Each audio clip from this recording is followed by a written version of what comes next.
dérange pas, on peut se tenir debout Kama abimizuize tunaweza kusimama wima pour lire notre Bible. kwa ajili ya kusoma Biblia yetu. Prenons notre endroit habituel, Tuchukue fazi yetu ya zoezi, c'est-à-dire Apocalypse chapitre 2. manake ni Ufunuo sura ya pili. Lisons seulement le verset 11. Tusome paka mulango yake ya 11. Que celui qui a des oreilles entende ce que l'Esprit dit aux églises. Ule iko na masikio asikie kile Roho iko naelezea makanisa. Celui qui vaincra n'aura pas à souffrir la seconde mort. Ulatawina ashitakufa lufu ya pili. Le fait divin, le fait brûle dans mon cœur, le fait divin, oui, brûle dans mon cœur, le fait divin, brûle dans mon cœur, divin brûle dans mon cœur. Oui, j'aime Jésus de tout mon cœur. J'aime Jésus, oui, de tout mon cœur. J'aime Jésus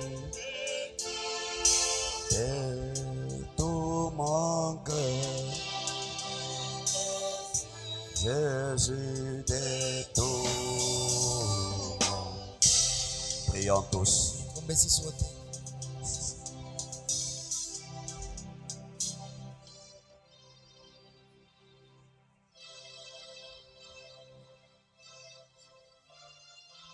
Dieu Tout-Puissant, tel que nous les chantons, Père, nous t'aimons de tout notre cœur. Parce que tu nous as aussi aimés de tout ton cœur. C'est pourquoi tu as laissé, ô Dieu, les louanges célestes, l'adoration céleste, Père, pour venir mourir d'une mort ignoble, Seigneur Jésus. C'est parce que tu nous aimais. Laisse que nous t'aimions de plus que ce que, mon Dieu, mon roi, nous sommes en train de dire. Que notre amour envers toi soit un amour qui doit être traduit dans les actes, Père. Seigneur Jésus, t'aimer, ô Dieu, jusqu'à être des martyrs de cette parole. Dieu de grâce, bénis tes enfants qui sont venus. Tu sais les besoins de chacun de nous, Père. Tu sais la maladie dont souffre chacun de nous. Tu connais les désirs les plus profonds de chacun de nous, Seigneur Jésus. Laisse que ta parole ce matin soit une solution à toutes ces préoccupations. Ôte-nous du chemin et parle. Sois visible, Seigneur Jésus, pour que nous soyons invisibles, Seigneur. Béni sois-tu, mon Dieu, mon roi. Nous nous remettons entre tes mains, comptant sur ta grâce.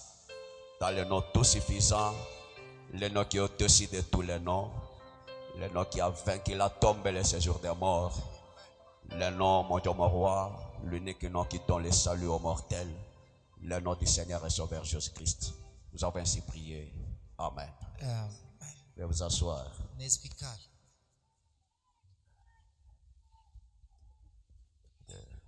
Encore une fois, nous vous saluons dans le nom le plus précieux de notre Seigneur et Sauveur Jésus-Christ. Mara ingine tunawalamukia wote mwingine na damani ya Mwokozi Bwana Yesu Kristo. Continuons avec notre sujet. Ndio tuko nasonga mbele na kishina yetu.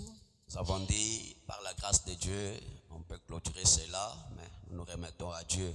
Na tulisema kwamba kupitia neema ya Bwana tunaweza kumaliza leo, lakini yote tunatia mikono yake Mungu. Nous étions en train de parler sur le Saint-Esprit dans chaque âge. C'était le dernier sous-thème qu'on avait. Na tulianza kusemezea hapa kishina ya pili ilikuwa na kwamba Roho Mtakatifu ile ilitumiwa mkile kizazi. Et nous avons parlé pour dire que quand la Bible dit écoutez, prêtez oreille, et celui qui a des oreilles entende ce que l'Esprit dit aux églises. Na tulisema njoo kuonesha wakati Biblia inasema ule iko na masikio asikia kile Roho iko naelezea makanisa. Frère Branham nous a dit, ndugu Branham alituambia, parce que dans chaque âge, mkizazi yote, il y a une portion de la parole pour cet âge-là donné. Muko kipande ya neno ile inapewa kwa ajili ya ile kizazi. Tel qu'on venait de le chanter, vile banatoka mkuimba, que chaque prophète, ya kwamba kila nabii, chaque messager muleta mjumbe wote devait être la lumière pour son jour. alipasha kuwa nuru juu ya kizazi yake. Et croire ces messagers-là dans un âge donné, na kuaminia muleta mjumbe ule mkizazi fulani, c'est ça, être dans la lumière. njoo yenyewe kuya sasa ndani ya nuru. Ce n'est pas toute la parole qui est la lumière, ana neno lote ingekuwa nuru, mais la parole accomplie dans votre temps, c'est ça la lumière. lakini neno yenye kutimizika mwakati yako njoo nuru. Et croire ça, na kuaminia ile, c'est ça être chrétien. njoo kuwa mkristiani. C'est ça écouter ce que l'Esprit dit aux églises. njoo yenye kuwa na masikio kusikia kile Roho iko naelezea makanisa. Est-ce que ça pénètre? Amen. Voyez mes frères, nous avons lu dans Dieu, chance-t-il de penser au sujet de sa parole. Tulisoma mahubiri, Mungu anaezi kubadilisha mawazo yake kwa ajili ya neno. Du 27 avril 65. ya masiku ya 7 mwezi ya 4 tarehe 65. Le paragraphe 37, frère Branham nous a dit, beti ya 37 ndugu Branham anasema, le Saint-Esprit doit toujours être vivant dans l'église, Roho Mtakatifu inafadhili kuwa paka yenye hai ndani ya kanisani, conduisant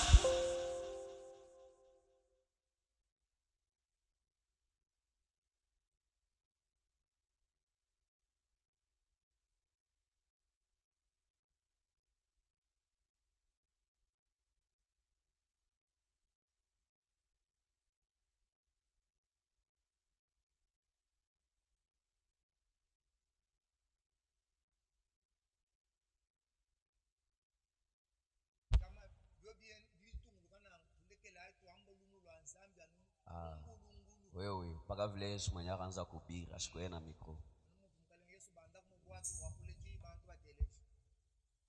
Frère Branham dit,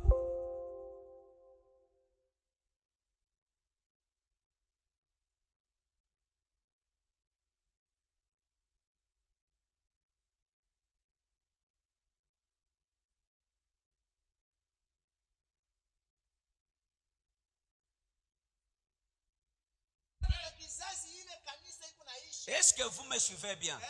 Donc, le Saint-Esprit dans l'église, conduisant cette église, conformément l'âge dans lequel cette église la vit. Donc, tu ne peux pas vivre dans un âge avancé avec la parole d'un âge passé. Manake hawezi kuishi mkizazi kile fulani lakini huku naishi na neno ya wakati moja kizazi kilipita. Amen. Haleluya. Même Jésus quand il est venu, hata Yesu wakati alikuja, il est venu accomplir la parole de son jour. Anakuwa kutimiza neno ya siku zake. Mais aujourd'hui, lakini leo je ne peux pas commencer à dire, siwezi tu na kwanza kuniambia, commencer à parler qu'un vierge concevra. Kwanza kumieleza kusema bikira atachukua mimba. Mais la vierge a déjà conçu. Maria si acha kupataka mimba. Amen. Haleluya. Jésus a accompli cela. Yesu alitimiza Il est venu la verser son sang. Anakuwa na mwanga damu yake. C'est déjà de l'histoire. Inakuwa maneno ishapita. Et la vie n'est pas dans cela. Na uzima ina tena ndani ya ile. Parce que la parole doit avancer. Tu neno inafadhili tembee songe mbele. Et quand elle avance, nous avançons avec elle. Wakati neno inasonga na sisi tunasonga na neno. Mais tout ça, lakini yote ile, c'est le même Jésus. Ni Yesu moja moja. Est-ce que vous êtes là? Amen. Branham me dit, Branham anasema, Dieu a prononcé la parole depuis le commencement. Mungu alitangaza neno tangu kumwanzo. Et il y a une portion pour tel âge. Na kuko upande kwa ajili ya kizazi fulani. Une portion pour tel autre âge et ainsi de suite. Ingine ya Irene, ingine ya Martin, hivi na vile vinafuatana. Amen. Hallelujah. Bana me dit ça se passe toujours ainsi. Ndugu anasema Mungu anatumaka neno paka muina muna. Et voyez? Na mnaona? Et le Saint-Esprit Na Roho Mtakatifu doit être vivant dans l'église inafadhili kuwa yenye ai ndani ya kanisa pour amener l'église à vivre conformément à son jour. juu ya kupeleka kanisa iishi kufuatana na siku yayo. Amen. Amina.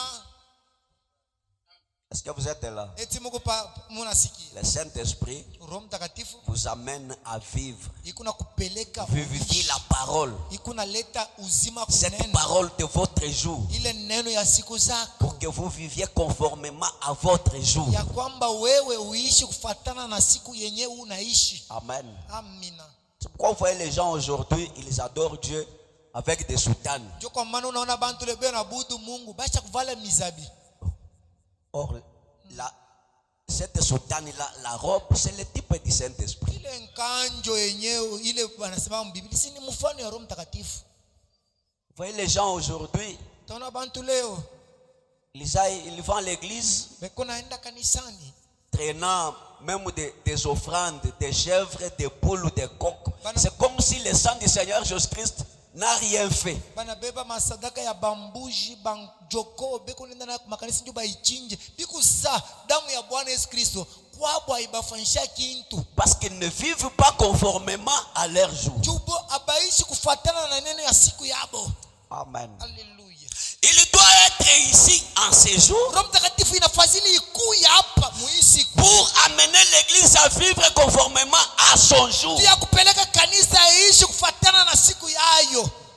Est-ce que vous êtes là? Amen. Il doit être ici en ces derniers jours. Inafadhili Roho Mtakatifu ikuya hapa mu wakati ya mwisho hii. En ces derniers jours ici. Muima siku ya mwisho. Il doit être là. Inafadhili kuwa hapo. En ces derniers jours. Muima siku ya mwisho. Frère Branham me dit, Ndugu bwana wanasema pour confirmer ce ministère du dernier jour. inafadhili kuya hapo juu ya kuhakikisha huduma ya siku ya mwisho. Le signe du dernier jour. Alama ya siku ya mwisho. Le vision du Saint-Esprit du dernier jour. Onekandiko kwa Roho Mtakatifu mu masiku ya mwisho. Il doit être ici pour faire cela. Roho Mtakatifu inafadhili kuwa hapo juu ya kufanya Et ile. Frère Branham me dit, Haleluya. vous ne pouvez pas avoir cela par l'action des systèmes. Ndugu Branham anasema amwezi kupokea ile kufuatana na namuna moyo ya bantu. Kabisela. Oui, oui. Mais au singulier, il dit, Dieu a un système. Lakini kwa upekee anasema hivi. Mungu ye eko na namuna yake. Amen. Amina. Dieu n'est pas dans tes systèmes, Mungu ana mumanamuna ya kuona kwa bantu. mais Dieu est dans un système. Lakini Mungu si eko na namuna yake. Amen. Amina. Est-ce que vous êtes là? Amen.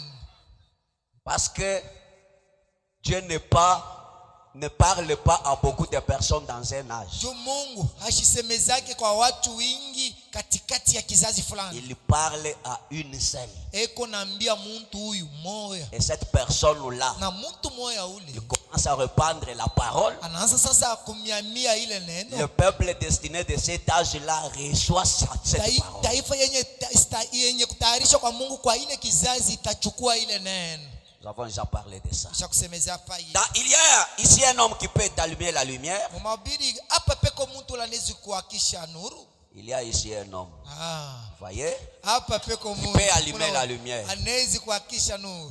29 12 63. 29 dur tarehe 63. Les paroles 105. Beti yake ya 105. Le Branham me dit, Ndugu Branham anasema or pour tous les âges, japo njuu ya bizazi byote Dieu a toujours destiné une portion de la parole pour chaque âge. Mungu anatayarishaka upande ya neno kwa ajili ya kizazi yote. Amen. Haleluya. Frère Branham me dit, Qu'est-ce qu'il dit? Dieu envoie toujours quelqu'un Mungu anatumaka paka fulani en qui la parole peut entrer kupitia ule fulani kule neno indeshi kuingia pour en montrer la lumière. ya kuonesha sasa nuru. La parole n'entre pas dans tout le monde. neno haingiake kama watu wote. En d'autres termes, Mkusema kwingine, Dieu Mungu ne s'incarne pas dans tout le monde. ashite kariaka anaishamia mwa bantu wote. Parce que Dieu c'est la parole. Lakini Mungu ni neno. Il choisit quelqu'un. Ye Mungu anachakula muntu. La parole entre dans ce quelqu'un-là. Neno inaingia ndani ya ule fulani. Amen. Amen. Bwana amedi. Tupona nasema Il fait la même chose dans chaque âge. Mungu yuko anafanya kitu moja moja kila kizazi. Il agit toujours ainsi. Si Mungu anachakulaka paka muntu anaingia mmoja kuhubiri Et neno. quand vous croyez ce quelqu'un-là, Na wakati mnaamini ule fulani, voilà les gens qui ont les oreilles dans cet âge. tazama sasa watu wengekuwa na masikio mkila kizazi. Amen. Amen. Voyez. Unaona? Bwana amedi. Tupona nasema Toujours dans les mêmes sermons, paragraphe 120 à 121. paka mhubiri moja moja mbeti ya 112 mpaka 21. Il dit, Anasema si vous aviez cru Moïse, kama mliaminyaka kwa Musa, vous m'auriez connu. haleluya, si mlipasha kunitambua mimi Yesu. Jésus est déjà venu. Yesu ashakuya, Mais vous toujours Moïse nous a dit. mwe paka Musa alituambiaka. Vous voyez? Mnaona? Mais Jésus dit, mais si vous avez connu Moïse, Yesu anabambia kama mwe aba mlitambuaka Musa, vous m'auriez connu. mlipasha kunitambua. Parce que Moïse a parlé de moi. Musa anasemeza kwa ajili yangu. Il a dit, Anasema l'Éternel votre Dieu wa milele Mungu wenu vous suscitera un prophète comme moi. atamitumia nabii mwingine kama mie. Celui qui ne va pas l'entendre Ule achita musikiaka sera retranché du milieu du peuple. batamtosha katikati ya taifa. Mais je suis là. Na lakini mimi Celui dont Moïse avait parlé. ule mwenye Musa alisema, Mais si vous m'aviez connu, si vous aviez connu Moïse, kama kweli mlitambuaka Musa, vous m'auriez connu. mlipasha kuniua mimi Yesu. Amen. Amen. Le frère Branham dit, Na ndugu Branham anasema oh là là, yekelekele, vous m'auriez connu. mlipasha Si kunijua. vous croyez Jésus et la Bible, Kama mnaamini Yesu na Biblia, vous connaîtriez l'heure dans laquelle vous vivez. japo mlipasha kutambua wakati yenyewe mko naishi. Amen. Amen.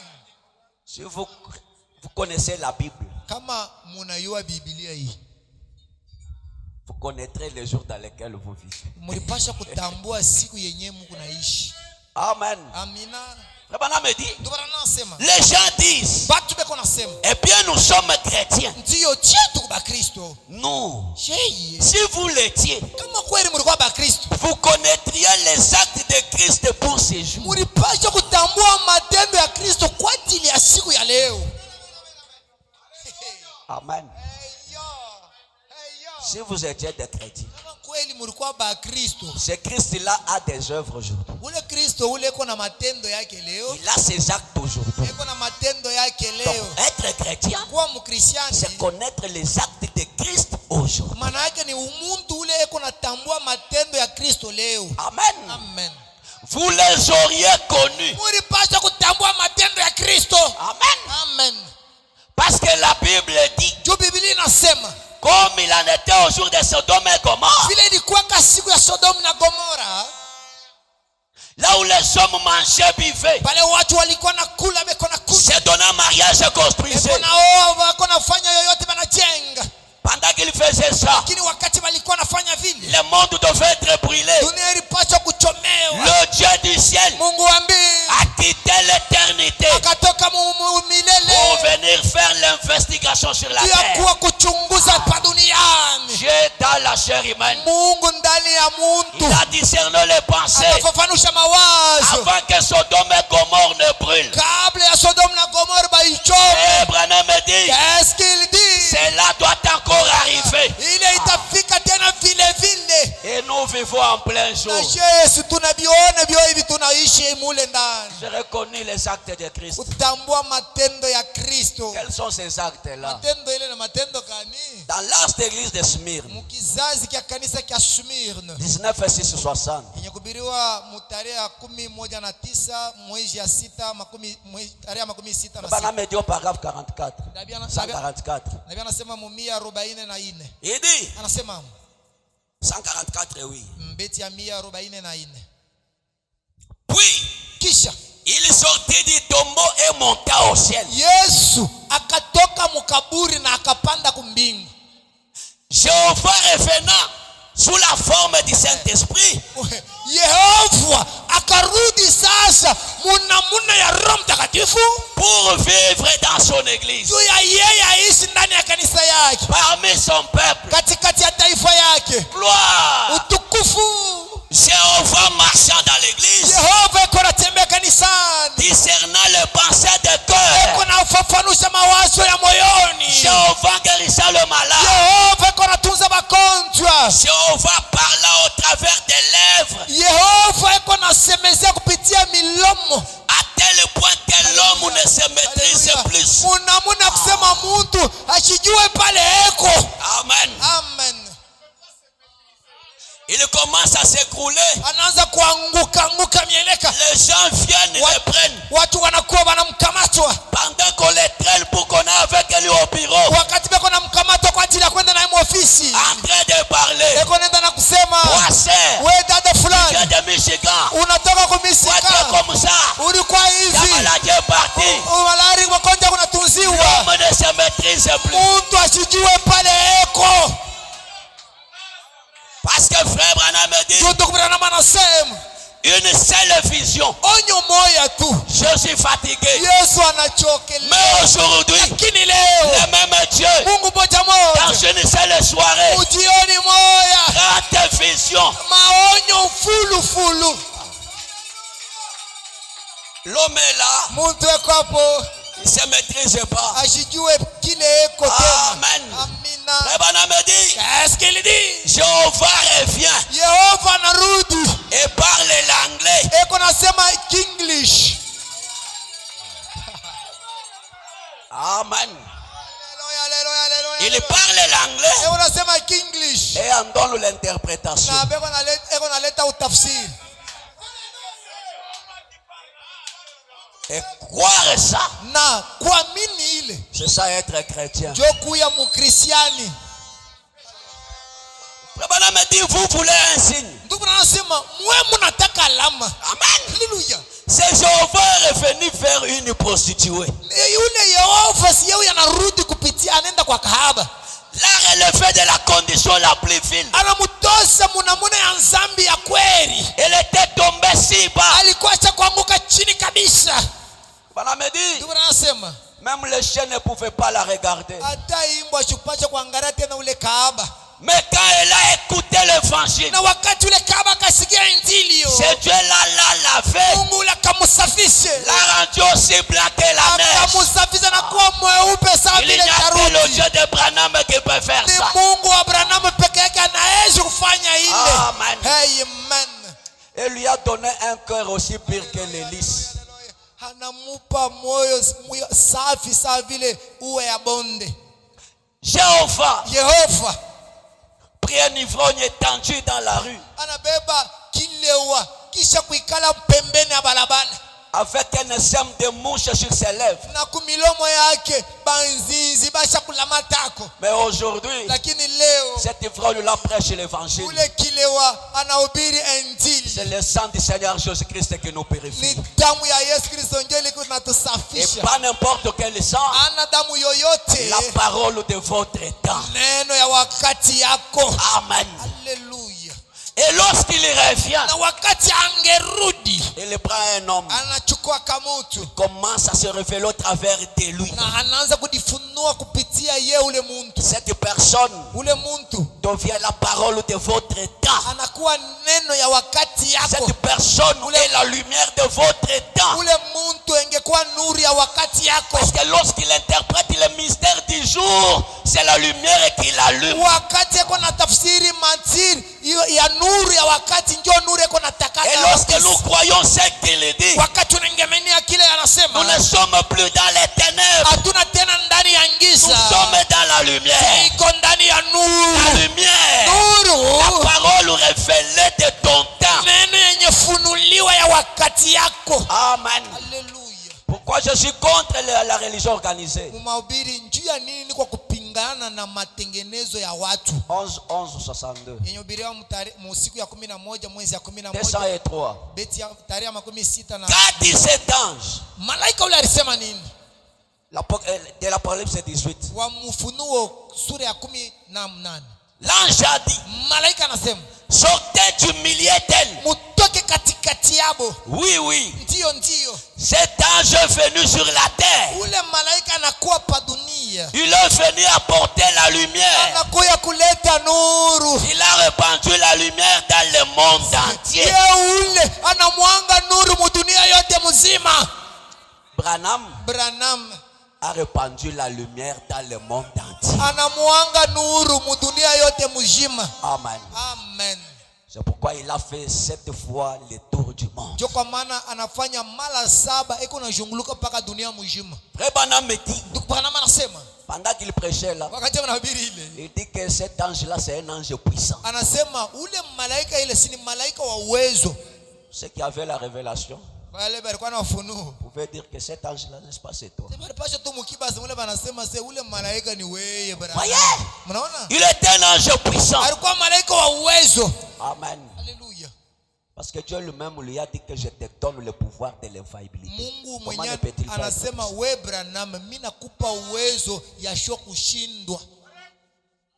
Pas seulement ça. Hana paka ile la parole neno que Jésus avait, ile Yesu alikuwa nayo, l'a donné à cet ange. Anambeba, anamupa ule malaika ule.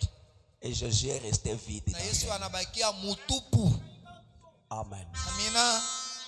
Parce que c'est le Saint-Esprit, ni Roho Mtakatifu, la parole, neno qui revient dans l'épouse. Yengerudi sasa ndani ya bibi harusi. L'époux, bwana harusi, prêcha la même parole au travers son épouse. Eko na ubiri neno moja moja kupitia bibi harusi wake. Lakini amen. Il a répandu la lumière dans le monde entier. Na akamwanga nuru dunia yote. Il est un ange puissant. Yeye alikuwa malaika wa uwezo. Il est venu proclamer ce message. Anakuwa kutangaza hii injili. Sortez de Babylone. Ya kwamba mutokeni ndani ya Babiloni. Ne touchez pas à ces impuretés. Ujikuse kubintu yabo ya buchafu. Amen. Amen. Ils en ont un repère plein de démons, des oiseaux odieux. Balikuwa na majabu kujaza na mandemoni na mampepo mchafu. On vous a chanté ici, on vous a dit que bon, il n'y a que le diable qui ment, mais Dieu ne ment pas. Si tu crois le message, la vie que tu mènes là, peut-elle être conforme à ce message? Mwimbia wananiambia sema shetani njoo iko bongo kama we maisha yako ile huko nayo eti inapatana na neno. Écoutez, mshikie. Il y a les autres qui se disent comme étant les croyants de ce message. Kubengine beko na litapa kusema ni baamini ya ujumbe. Ils disent que manger et boire c'est la parole. Beko nasema kula na kunywa ni neno. Boire là c'est pas boire l'eau, c'est boire l'alcool. Kunywa ile ana kunywa mai ni kunywa kwa mpombe. Ils disent que comme David et Salomon avaient beaucoup de femmes, c'est la parole aussi d'en avoir beaucoup. Beko nasema na bo vile Daudi na Salomon balikuwa na babibi ba mingi, inafadhili na shetu oe ba mingi. Il s'appelle comme étant l'église primitive. Beko najiita kusema cheye ndio kanisa ya kumwanzo. Maintenant, si tu as un tel esprit, sasa kama kuna roho ya kunywa na kufa inakuwa babibi ba mingi, uenda takula. Si wende tu mu primitive ubayaza tacha mdende yote ile bakwa bako. Vous voyez? Unaona? Il y a des frères. Kuko banduku. Frères ni locataires. Nduku eko na ripi. Sarle na buluriana moto. Moto mwino duende shikingwendo to ukafile veresema. Mais mukino ake pakasema mi paka nyowe tena. Mwino duende shirana moto luishi momeno rameni to mema hano angasela bakashi babunyi. Donc il fait le projet. Ye eko nafanya mapo yake pour avoir beaucoup de femmes. Pia ni abaowe akwa chef kutimie. Est-ce que frère, ausikire kwa tabuluma maisha ya. Mkwetu kwenu jumvile kwa kuna shiluselo wa moto abendu duendesha luishulu kuboyela mukana. Sera sipumujike kumulango. Dada kunyumba mukwenu kayuno mai to yayi. Ono asemisha ko. Mintao. Wewe dumani ngamusema nimba kumbaje nisela. Pale kuna sema pale. Ajua ambao. Ana tana kilato kya kuvala. Kilato cha nsomo china kainachi. Munyumba muna pichi. Munzu bumwini murwamene mitaoa mwikala kamwe inashikangwa saka plastic.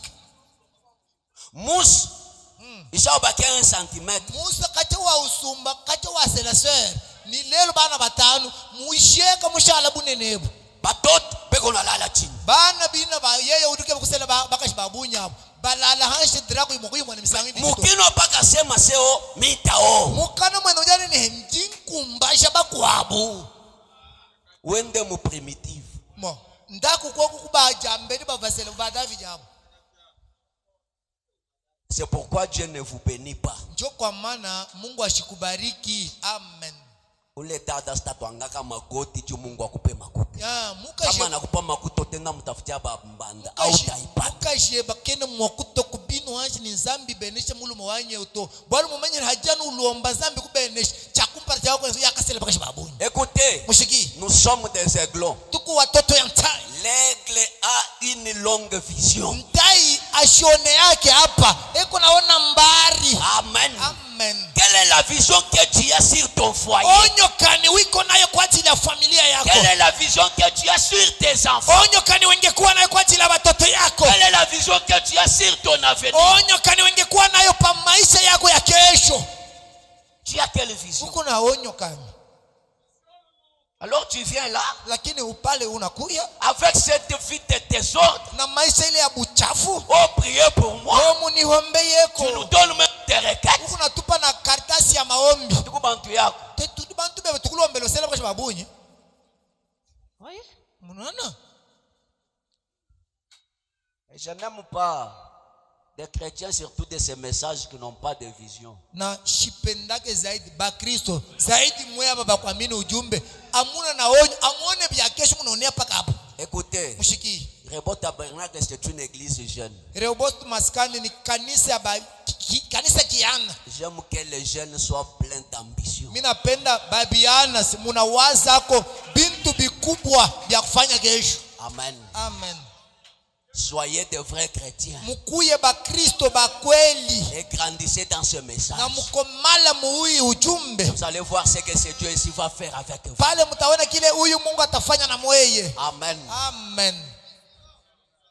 Uko na bibi, eko na zala, ana na we problème. Ujini yaya. Uko paka sema, le problème c'est quoi? Parce que tu n'as pas encore entendu les cris de ton jour.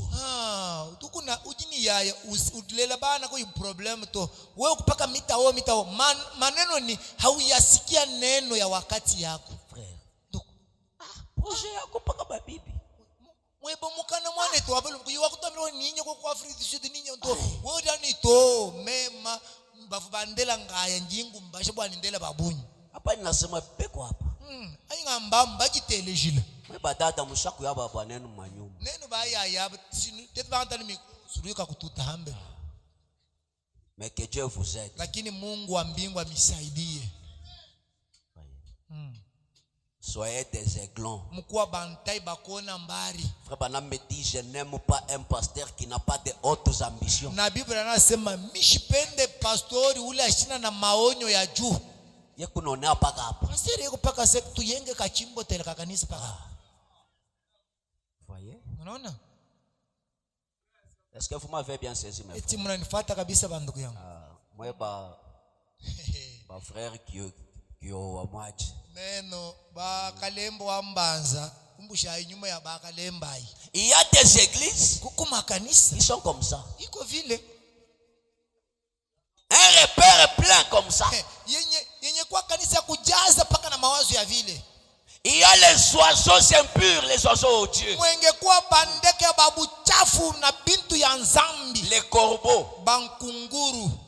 ils mangent tout. Bo beko nakula biote. Mes frères Banam est venu avec un cri pour que nous sortions de là. Ndugu Branham anakuwa na lalamiko ya kusema tutokeni katikati ya Mais quand nous sommes ici, na wakati tuko hapa donc nous avons entendu les cris de notre temps. na tunasikia malalamiko ya wakati Et yetu. nous devons nous conformer à ces cris-là. Inafadhili tupatane tuambatishe maisha tukufatana na ile On ne malalamiko. fait pas le favoritisme avec Dieu.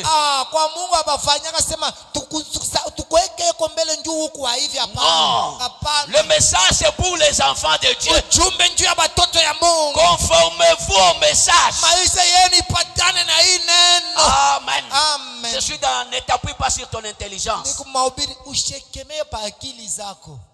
20 janvier 65. Nyakubiriwa mu masiku 12 mwezi ya kwanza tarehe 65. Le paragraphe 17, frère Branham me dit. Beti ya 17 ndugu Branham anasema. Donc voyez-vous, Anasema maana yake si vous étiez dans la présence de Dieu, kama mweye mlikuwa mkutangulia kujua kwa Mungu, alors vous devenez une partie de Dieu. pale mweye mnakuwa upande ya Mungu.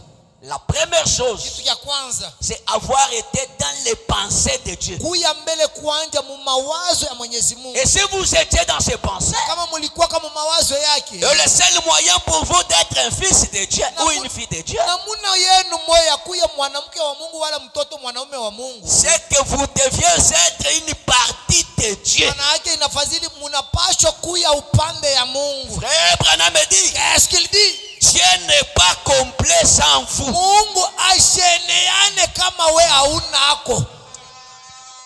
Est-ce que vous êtes là? Hallelujah.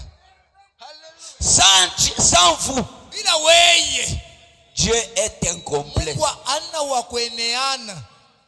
C'est pourquoi Njo kwa maana un fils de Dieu, une fille de Dieu mtoto wa Mungu mwanaume wala mwanamke n'a pas de mathématiques à faire pour avoir Dieu dans son njo âme. kupata Mungu ashikalake na bya kufanya kanya bya kumisha kichwa nju Mungu ingie. Parce que même Dieu Hata Mungu ye mwenyewe est en train d'être pressé pour que tu viennes à lui. eko na kaza, eko na sukuma njo ase weye ukuye kwake. Il se sent incomplet sans vous. Anadisikia washo kueneana bila weye. Mais comment toi, Sasa namna gani weye? depuis que tu as cru, Tanguri ya minyaka la même vie, maisha moja moja, le même témoignage, ushuda paka moja est-ce moja, que est une partie de Dieu? eti wewe huyu uko upande ya Mungu? Or sans vous, Japo bila wewe Dieu est incomplet. Mungu hana wa kueneana. Unaona? Bwana me dit, Ndugu bwana oh unasema là là, ulala. il dit Dieu n'est pas complet forcément. Kweli kweli bila weye Mungu hana wa kueneana. Oui. Ici c'est absolument. Mwingine anasema complètement, absolument, inasema paka kintu moya moya. Vai. Mnaona? Absolument. Kweli kweli. Frère Branham me dit, Ndugu bwana c'est exact. ni kweli kweli. Parce qu'il y a une seule.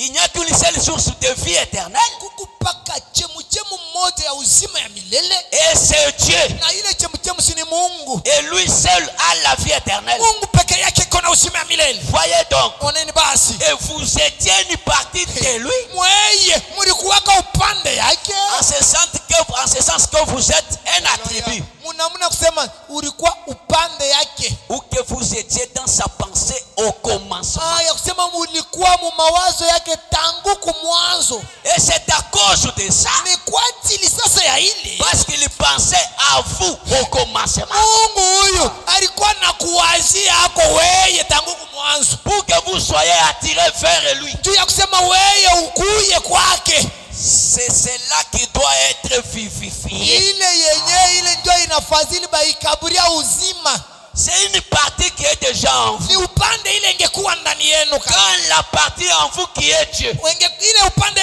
ingekuwa ndani yenu ya kwa Mungu. attend Dieu la parole. Inaongoya, inasikia Mungu neno. Ça doit s'emboîter. Pale itapatana. Forcément. Kweli kweli. Hakuna mtu anaweza kukubamba anaweza.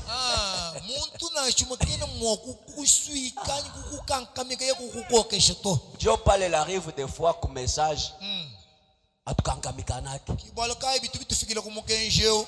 Ukatu chitu tusakile bantu kumakanda mwakuita batu. Amen. Amen. Frère aonekane. Frère aonekane. Mercredi vous. Après atutakulizaka tu. Tukukonga ndekero tuhuanu vi. Amen. Amen. Parce que la première chose, soyez une partie de Dieu. Kitu kia kwanza inafadhili wewe mwenyewe kuwa upande ya Mungu. Amen. Amen. Et personne ne peut jamais vous en empêcher. Na mtu hata moya shezi kumizuiza. Je me rappelle, on avait organisé une campagne Nakumbuka d'évangélisation. tulitengeneza ko habari njema C'est une kutangaza histoire habari njema. qui date de longtemps. Ni maneno ilikuwa isha kukawia kabisa. Maintenant, on avait invité même les pasteurs dénominationnels. Na tulita hata bahubiri ba pastori ba mazebu. Maintenant, ce pasteur-là était venu avec son diacre qui avait transporté la mallette pour lui. Na pastori ule alikuwa na shemashi wake alimubebea yako sakoshi yake.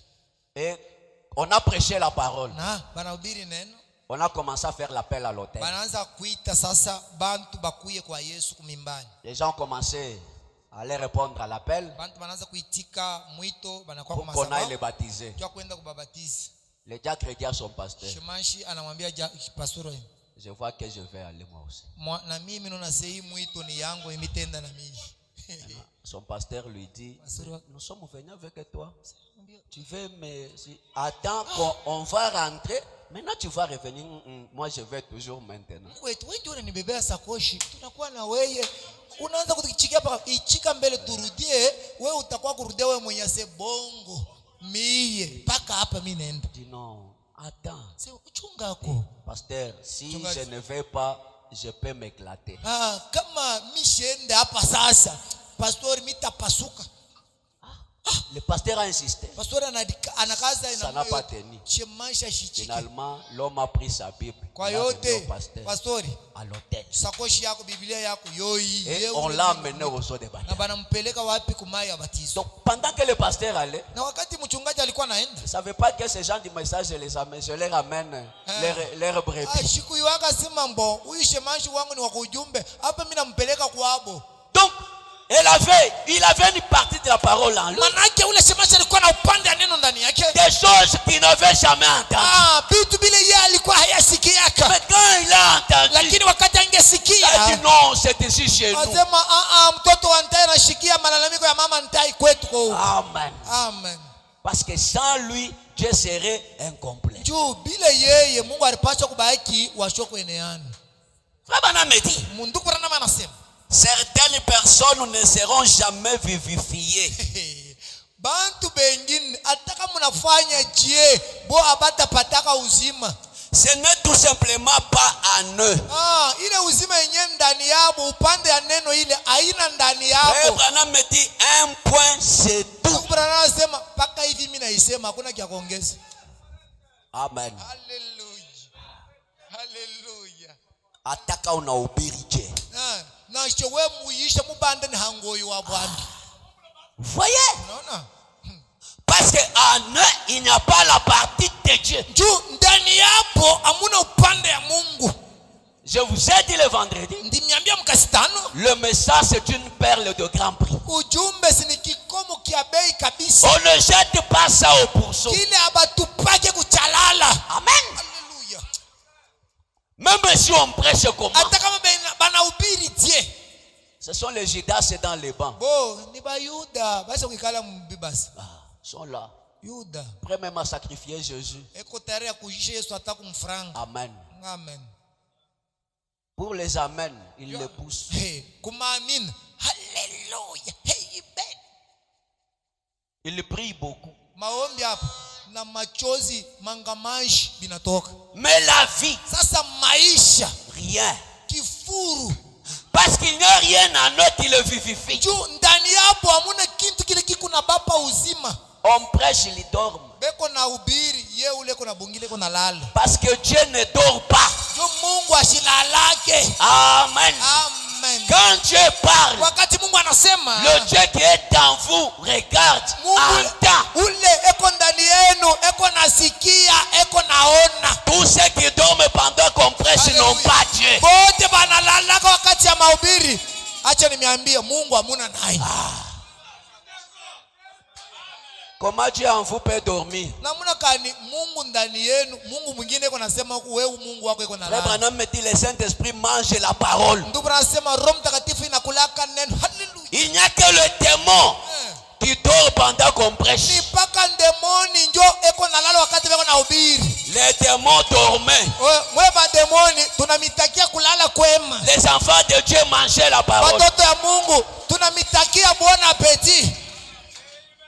Voyez? Unaona?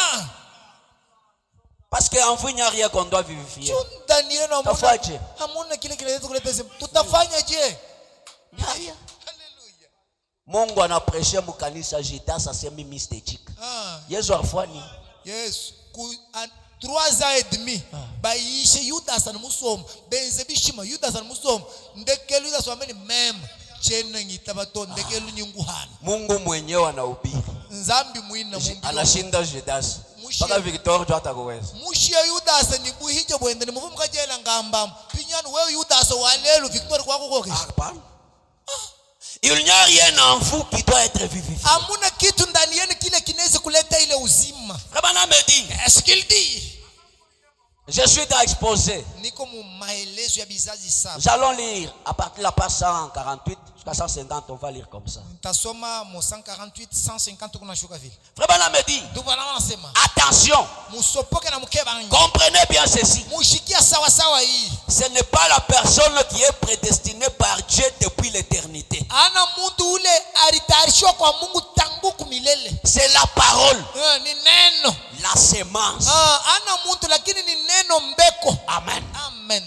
Et la parole est éternelle. Na neno yo ni ya milele. Cette sémence a la vie. Ile mbeko iko na uzima. Si tu as été déjà prédestiné, Kama ulikuwa mwenye tayarishwa. c'est la même parole qu'on vous prêche. Ni neno moja moja ile mbeko na kuhubiri. Si elle est en vous, Kama ile neno iko ndani yenu. ça doit être vivifié. Ile neno inafadhili kuwa na Tu uzima. dois quitter la mauvaise vie Utatoka maisha buchafu. pour se conformer à la parole. Kupatiwa ambatana na neno. Amen. Amen. Voilà ce que c'est. Mutazameni kile kiko. Il y a très très longtemps, Kuko mashikuisha kupita. à une époque trop reculée, Wakati ya zamani kabisa. pour que l'esprit puisse les concevoir, ce que je viens de dire. Juu ya roho ipate kuseme kutunga hiki inatoka kumiambi. Le Dieu éternel, Mungu wa milele. dont les pensées sont éternelles, Ule mawazo yake ingekuwa ya milele. a pensé et a décrété que Akawaza na ye mwenye akatangaza ya kusema, j'ai aimé Jacob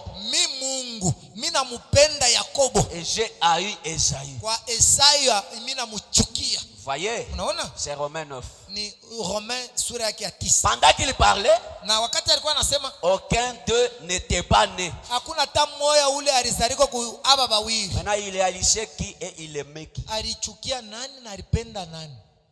Parce qu'il n'était pas né. Njoo bo balikuwa haba yazaliko. Voyez, Unaona? et aucun d'eux n'avait fait ni bien ni mal. Wakati Mungu yuko anasema vile, ni Yakobo, ni Esau, hakuna ule alifanyaka kibaya.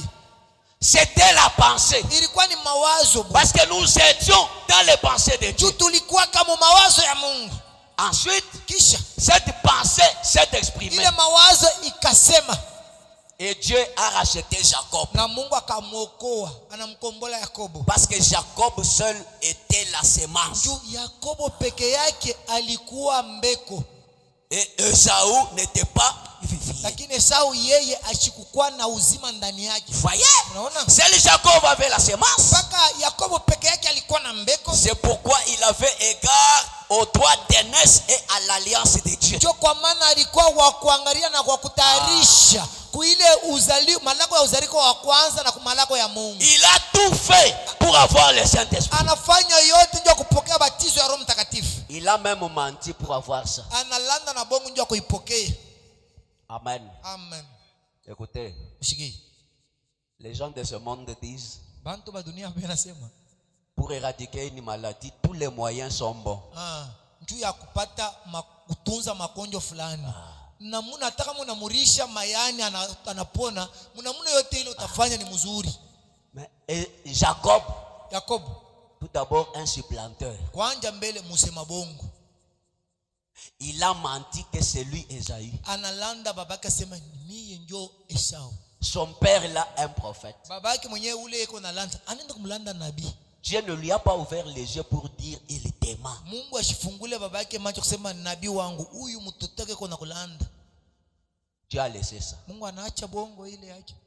Et son père l'a béni. Babake na anambariki. Pendant que l'enfant à qui la bénédiction était destinée est venu, son père lui dit tu viens en retard. Wakati mwenye baraka alistahili kabebe baraka nakuya, babake anamwambia sisi nimeshakubariki unakuwa kinyume. Écoutez, Mshikie. Dieu n'a pas retiré cette bénédiction Ile baraka ile Mungu ashikuikamata pour dire que tu l'as eu dans le mensonge. Ndio mwambia sema ulipataka mbongo wewe La Yakobo. Bible dit, Biblia inasema qui es-tu pour accuser les élus de Dieu? weye uko nani ndio ustaki bateule ba Mungu. Amen. Amen. Pour trouver Dieu, Ndio kupata Mungu. tous les moyens sont bons. Amen. Namuna yote iko mzuri. Amen. Amen. Frère Branham me dit, Dubra nasema Vous êtes là en train de se moquer de Nicodème parce qu'il est parti chercher Jésus de nuit. Muku pale, muku na muchekela Nicodème, njoo aliendaka bushiku kwa Yesu. Fuyant les gens de son église. Eko na kimbia bantu ba kanisa yake. Frère Branham me dit, malgré ça, il a trouvé Jésus. Ingao vile alienda bushiku anakimbia ba mkanisa yabo, anampata Yesu. Maintenant vous qui allez à Jésus pendant les jours, l'avez-vous trouvé? Weye, wewe kunaenda muyua kwa Yesu, usha kumpataka? Voyez? Unaona? Donc qu'est-ce que je veux dire? Manake kile mimi nataka kusema nini? Si tu as été dans les pensées de Dieu, kama wewe ulikuwa kama mawazo ya Mungu, que le diable le veuille ou pas, shetani ichike akatale, amen, haleluya, Dieu va t'avoir touché. Mungu atakupokea paka atakupata. Amen. Amen. Ataka kukilewa kiaje. Na wewe Mungu kama nakubamba kunaisha. Na wewe muikala munu wa maluvu usukulane mubilamba. Zambi ye Mungu mana nokukwela mubyanze byenda ujuku heta. Ataka ukundumba waje. Na wewe muikala mumanyika mubundumba kujibantu bongo. Si tu étais dans la pensée de Dieu, lorsque Dieu t'a dans ses mains, c'est fini. Amen. Il n'y a aucun péché que le sang de Jésus ne peut pas purifier. Amen. Et lorsque Dieu t'a déjà pris, tout ce que les gens peuvent dire pour ton passé ne disent rien. Amen. Amen. Écoutez, Rahab la prostituée, il a reçu le message. Elle a été sauvée. Elle a été mariée par un général. Et frère Branham me dit, c'est dans cette lignée-là où Jésus-Christ est sorti. Amen. Amen. Dieu a ses enfants partout, quel que soit le niveau de vie qu'ils vivent. Nous a dit, nous sommes des aiglons, mais nous avons vécu dans une vie de poulet. Lorsque nous entendons l'évangile, nous quittons cette vie-là pour revenir à nous. Amen. Est-ce que vous êtes là? C'est comme ça, mes frères. On me dit, si vous êtes la vraie sémence, vous entendrez cette parole. Et l'Esprit vous baptisera dans le corps de Christ. Il vous remplira et vous revêtira de puissance. Et vous recevrez la parole pour votre jour et pour votre âge.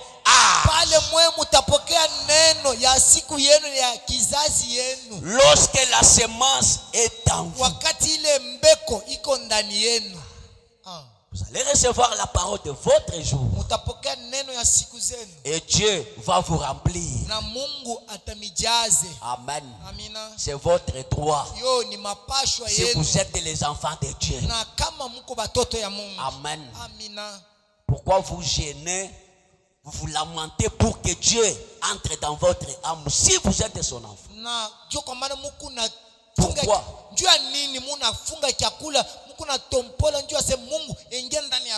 Voyez? Si vous êtes la semence, Dieu doit vous donner ça. Amen. Me dit, nous venons donc affirmer longuement que la véritable preuve qu'on est baptisé du Saint-Esprit,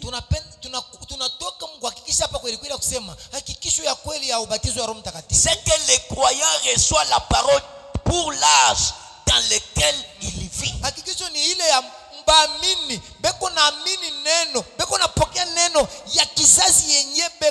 C'est ça avoir Dieu. Vous êtes devenu un message, vous avez bien fait. Maintenant ne vous limitez pas là. Avancez pour voir si vous êtes la semence. Parce que quand vous êtes la semence, Dieu vous remplit de sa vie. Mungu eko na mijaza na uzima yake. Frère Branham me dit, Qu'est-ce qu'il dit? dans chacun des âges, Kila mukizazi yote sans exception, bila kutosha hata kizazi kimoja, la même chose est dite au début et à la fin du message de chaque âge. maneno kusema ule kuna masikio asikia inasemewa mkile kizazi yote. Écrit au messager d'Éphèse.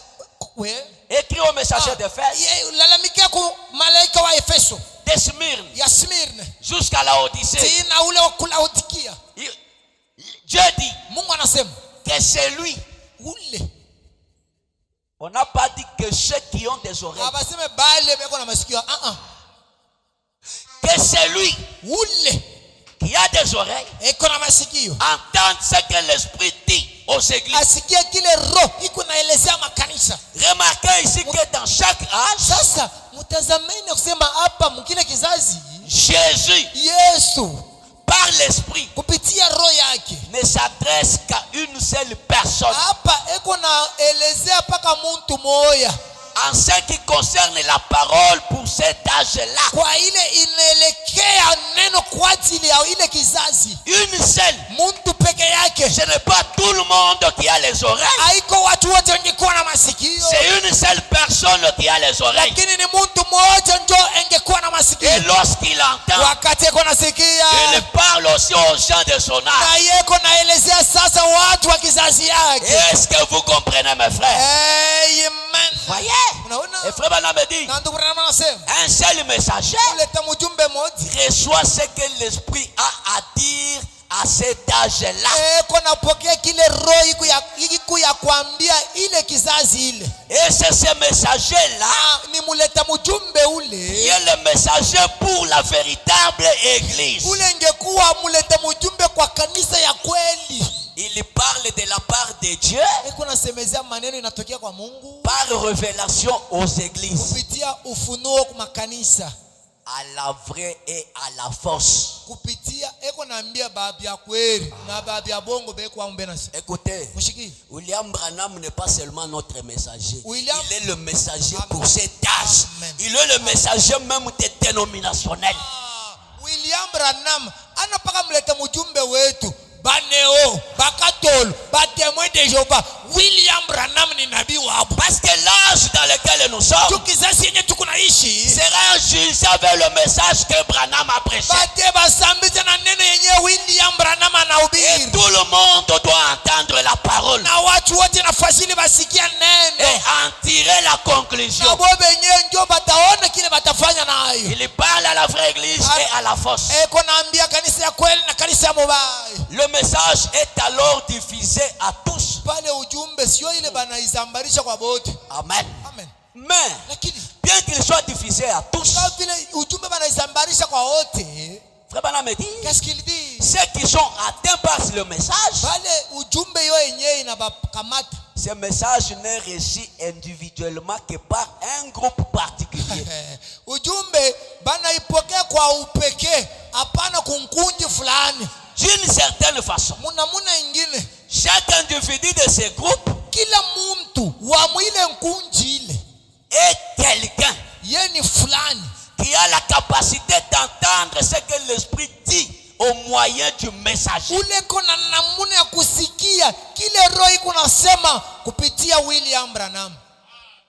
Amen. Amen. Vous voyez dans ce groupe-là, de ceux-là qui reçoivent les messagers de l'heure, Unaona sasa muile nkunji ya bale beko napokea muleta mujumbe ya wakati. il y a aussi une certaine catégorie de personnes. Muko sasa namuna mo fulani ya bantu moya hivi. Bah, frère Toussaint, bah, frère Toussaint, Junior, Papa Junior, bah, frère Philippe. Papa Philippe. Donc, beko na shikia, bena kapasita kushikia, kumepitia mwei. Beko na namuna ya kushikia bano banjijira kwa kesi. Tuambiane tu vérité. Bon, tuambilangana nubulelele.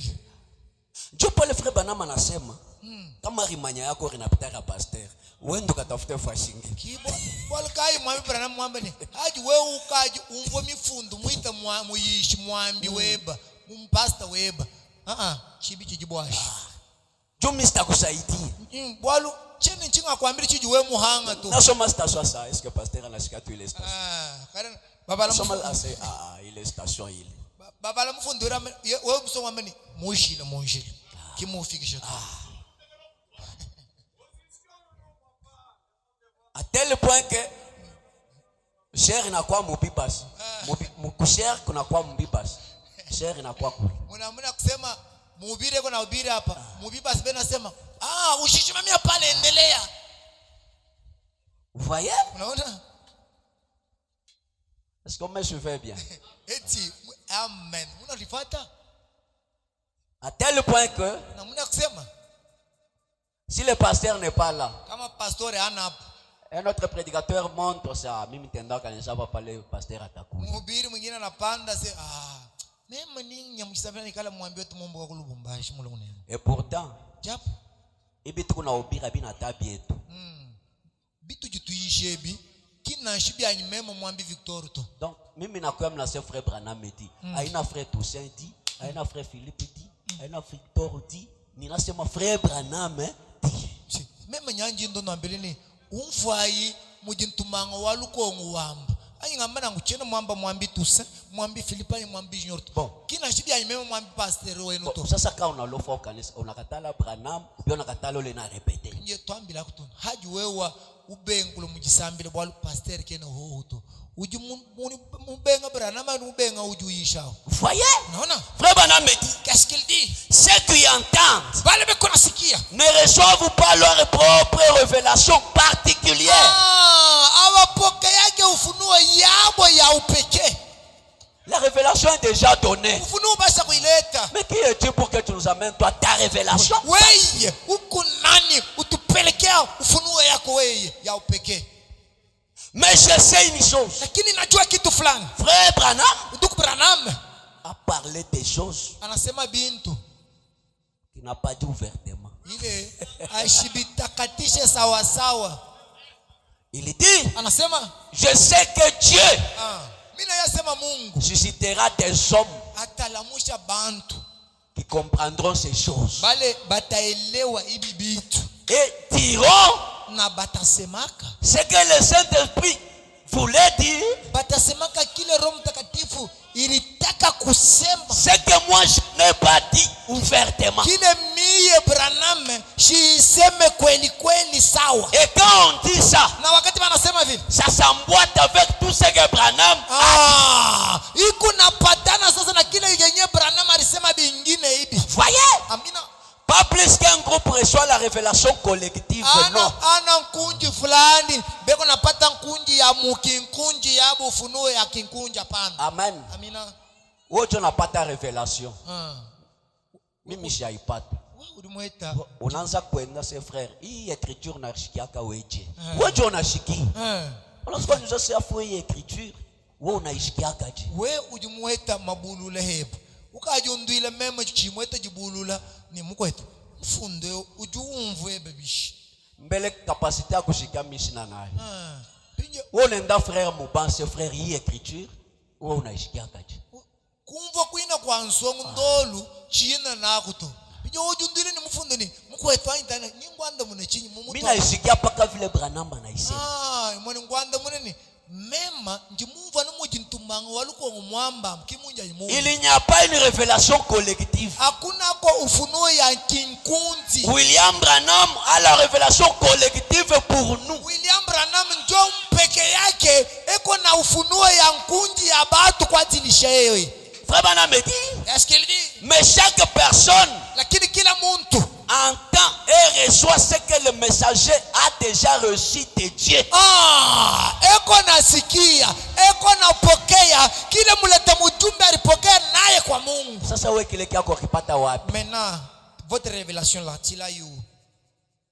Nous nous entendons ce que le messager a entendu de Dieu. Kile muleta mujumbe ye alishikia na ye kwa Mungu. Et nous nous prenons ça Na shetu tunapokea ile d'une façon collective. muna ya kunji sasa. Et quand nous te voyons parler des choses contraires au messager, donc tu as des problèmes avec nous. Na wakati unaanza kukona, unaanza kusema vitu vya kupingana na nabii, wala unamutukana, utatupata munjia yako. Nous retrouvons exactement le même modèle dans chaque âge. Tukunaona namuna moja hii mukila kizazi. Voilà pourquoi Tazameni njuu ya nini? la lumière vient à travers un messager donné dans une certaine région. Amen. Nuru ikuna kuia muamuleta mujumbe fulani ule Mungu analeta sini kumilima ya Kentucky. Amen. Amen.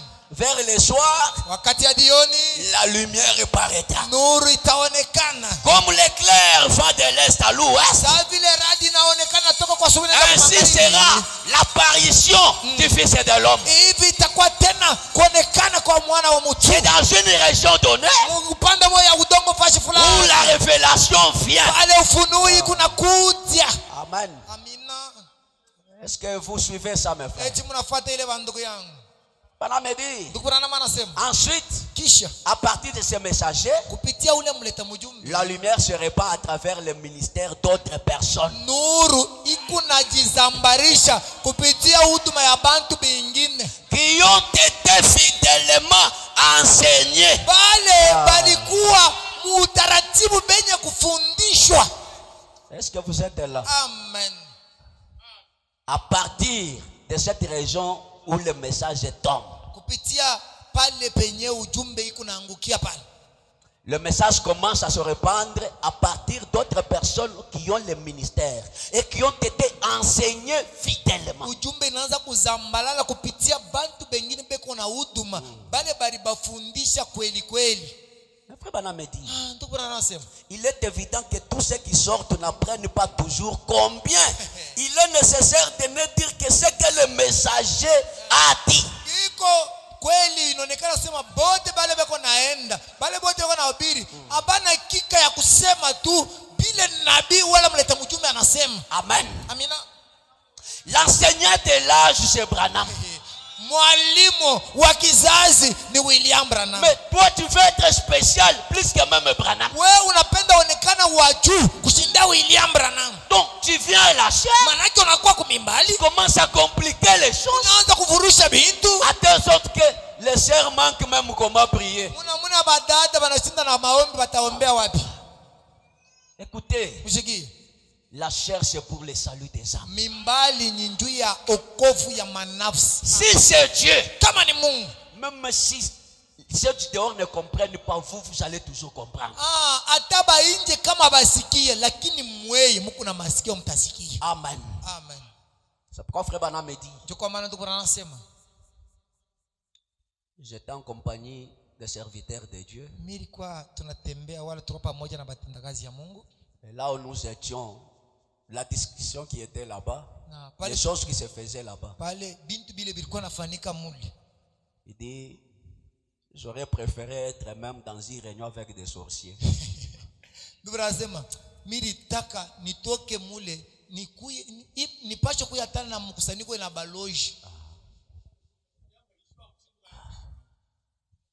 voyez?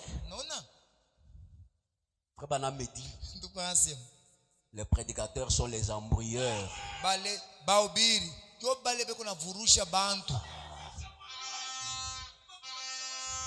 Ils embrouillent. C'est pourquoi frère Branham me dit, ils doivent être fidèlement enseignés. Amen.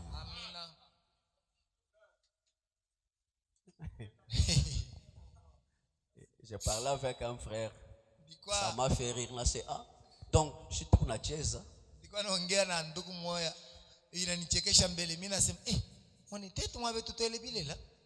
Le frère me dit, pasteur, il dit, là où je viens, pasteur m'a trouvé avec mes chaises neuves que j'avais achetées. Pastori ananipata na bichi yangu ya sasa ile miruzi. Le pasteur me dit, frère, tu as acheté des chaises neuves. Donc unauza bichi kwa sasa ite. Je n'ai pas vu la dîme. Ya bichi mission. En partant, le pasteur a pris 3 chaises. Mukwenda pasteur anabeba ka kwanza anaweka kapira anaongeza katatu anaweka pa mabeka. Parce que tu n'as pas donné la dîme. vile unauza bichi shipate chekumi, mina beba jimi yangu. Frère anamwacha nenda. Nduku, pastor china mwakukwata mungu chitunda. Si le pasteur te voit avec une veste neuve, kama pastor anakuona kankochi yako kasasa, parfois qu'on t'a donné, sengini balikupa ako tumuko etubeba ako vale na wei. lui dit, une veste neuve papa, je n'ai pas vu la dîme. Nduku tuseng kochi ya sasa chajibu michana mchi mwana to. Je dis c'est vrai. Sema njoo vile pastor yako nafanya. Si ba Victor atuwe kaji. Kumbiteto ba mwambi Victor mwabe. Tuji tunaeni mujimu. Ngo chinunu shintuluka tunulo mchajibu michango. Bele yole bela seba tafunga kunyombo. Utatokea nako wapi? Mwambi shinyori nyawa jufuna kutame ni bwa pasi ya muhila ni ngo chiwebe peshajibu. Ramba dorkas kanga kumbele.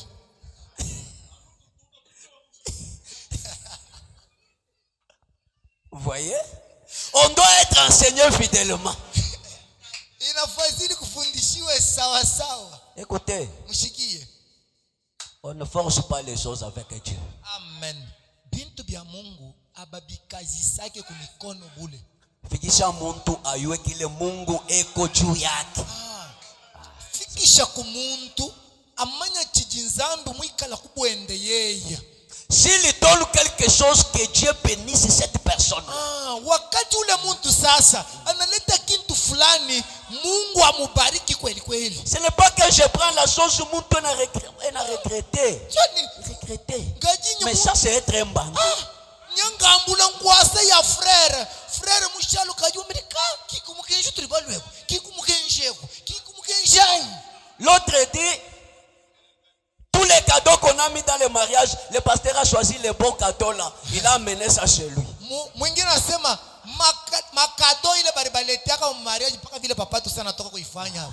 Pastor njoo wa kwanza ana chakula maenvelope ya mikafu ile anachomeka kwake kwa daime. Et ce sont les murmures qui commencent. Sasa pale manunguniko inaanza. Comment l'église peut avancer? Sasa munamuna ya maisha ya vile kanisa itasonga mbele je. Voyez? Naona?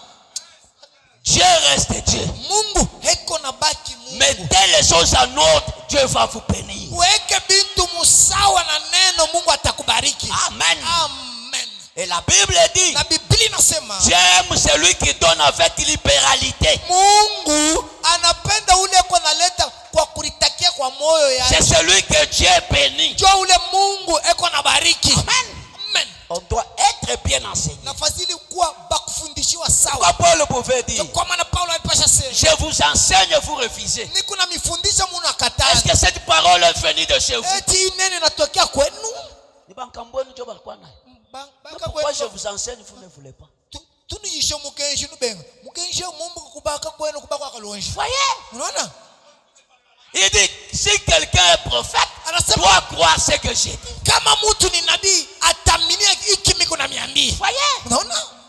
Parce que ce message vient de quelque part. Hii ujumbe siko natokea fashi fulani. Maintenant, qu'est-ce que les gens font? Sasa, kinini batu weko nafanya? Ils ajoutent ici. Banakuwa muneno mule. Banaongeza kwa Ils retranchent là. Banafika huku, banatosha Il kwa. dit, et avant longtemps, le message n'est plus pur. Nabii sema vile biku naendelea vile ujumbe inakuwa ya show safi. Et le réveil s'éteint. Na pale amsho inaishima. Bantu banakuwa bakukauka. Bantu bashala no bantu ba. Ils se sentent à l'aise dans le péché. Banadisikia sawa sawa mu manzambi. Voyez? Amen. Parce que la parole est dérangée. Les gens vivent n'importe comment. Les gens oublient la vie sainte. Ils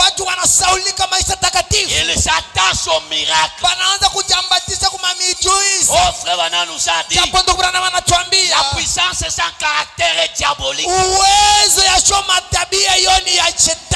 Dieu est saint. 3 fois saint. Le peuple qui invoque son nom doit être saint. Et la sainteté amène Dieu.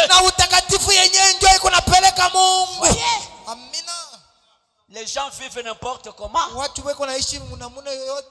Ils sont des péchés inconfessés.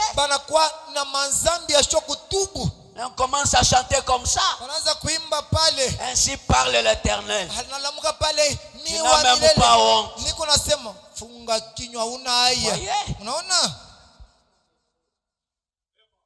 Et le réveil s'éteint. na amsho pale inajima. Si on répète pas la totalité du message, Dieu n'est pas là. Parce que le Saint-Esprit est attristé. Kama barudishe ujumbe muutele yayo, Mungu haiko, Roho Mtakatifu inahuzunika. Voyez?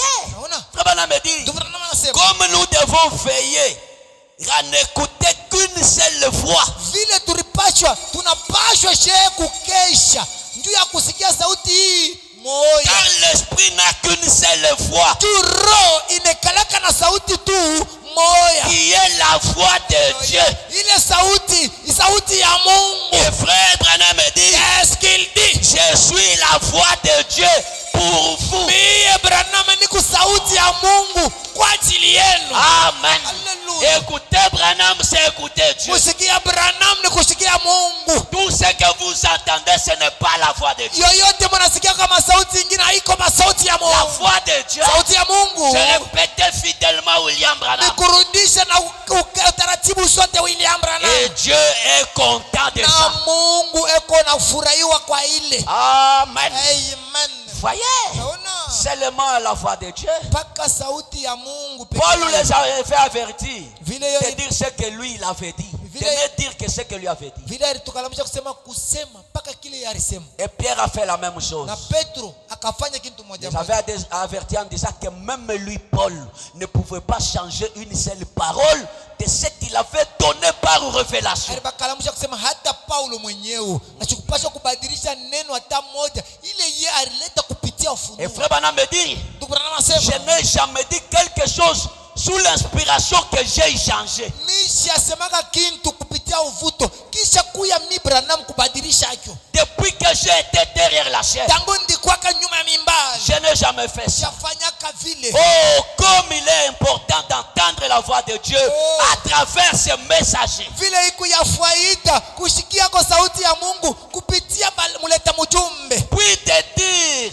ce qu'il leur a été donné à dire aux églises. Kisha kusema kile kiliambiwa kusema kwa kanisa. Toi, Josué, We Yoshua, si nous voyons le même Dieu kama tunaona Mungu moja moja qui accompagnait Moïse et t'accompagnait, ule alikuwa anashindikiza Musa na kushindikiza na wewe, nous serons derrière toi. shebo tutakuwa nyuma yako. Parce que toi, Josué, tu n'as pas le message. We Yoshua una na ujumbe. Le message a été donné au mont Sinaï. Ujumbe ilipewa kumulima ya C'est Sinai. ce que nous avons. Ndio ile tuko Et nayo. au temps du soir, Kati ya jioni les Josué n'ont pas le message. ba Yoshua bana na ujumbe Le yako. message a été donné Ujumbe au ilipewa mont Sanset. mulima ya Sunset. Lorsque Dieu lui-même Pale Mungu ye est mwenyewe descendu, akashuka accompagné de ses anges, mwenye kusindikiza na il a mamalaika donné le yake. message à un seul homme. Anapewa ujumbe kwa mtu mmoja Et il dit, na anasema répétez ce que disent les bandes. umurudishe mpaka kile mikaba inasema. Amen. Amen. C'est ça Dieu. Jo Mungu ule. Amen. Amina. Et quand vous écoutez ça, Na wakati mnasikia ile c'est ça, écoutez la voix de Dieu. jo kusikia sauti ya Mungu. Pas seulement l'écouter Ana mpaka kumsikia et bule vivre ce que cette voix-là vous dit. na kuishi tena hiki neno yenye sauti inamiambia. Amen. Amina. Est-ce que vous êtes là? Eti mko hapo? Dans l'âge d'église, dans l'âge de l'église de Smyrne, je pense. Oui. Kizazi kya kanisa kya Smyrna na wazia mule. Le paragraphe 177. Beti ya 117 Bana na saba. Medi. Na bia nasema Accepteriez-vous d'être un martyr de Smyrne pour lui? mutechika mukuye bakufa kwa ajili ya neno Musmirna kwake. Est-ce que pouvez-vous accepter d'autres des martyrs pour cette parole? Munaweza kuichikia mukuye bantu bakufa kwa ajili ya neno juu ya neno. Si vous en arriviez à devoir affronter la mort Kama binamifikia sema lufu inaweza kwa mbele yenu ou reculer, wala kurudi, l'affronteriez-vous? wala utarudi wala utambatana nayo. Ça oui. Ile ndio. Oh Dieu, O Mungu, ce serait une joie itakuwa furaka bambi d'affronter la mort ya kupatana kubumbana na lufu pour la cause de Christ. kwa ajili ya neno ya Kristo. Frère Branham me dit, Ndugu nasema c'est ainsi que je désire partir, joy munamuna ile mibra nami napenda nyende tout juste à la chair. paka hivi niko na ubiri ndili kumimba mbali. Frère Branham me dit, Ndugu anasema je pensais que c'était réglé pour moi. mimi naweza sema maneno ilisha kwa ajili yangu. Quand un jour j'étais en Allemagne, Juu siku moja ndikuwa kwa Almanya. il y avait quelqu'un qui était venu avec des lunettes de nuit en train de me viser pour tirer sur moi. Kulikuwa mtu alikuwa na linete ya bunduki ndio asema anipike risasi nikufu. Mais les soldats allemands s'étaient précipités pour l'en empêcher. Na waskari wakuu Alma banafanya nguvu ndio asema bamuzuize. Il dit comme ce serait merveilleux de mourir pour mon Seigneur. Shikia nabii asema kama bilikuwa sawa ule mtu anapiga masasi mimi nakufa juu ya neno. Et sur les champs missionnaires, Na kukufia tena wapi mkazi ya Mungu ya mahubiri. quelle chose merveilleuse. Oh, kintu kyani kya damani Mourir pour Dieu. kufa kwa ajili ya Mungu. Cet évangile de Dieu Hii injili ya Mungu ruisselle de sang. iko na visha na damu. Amen. Amina.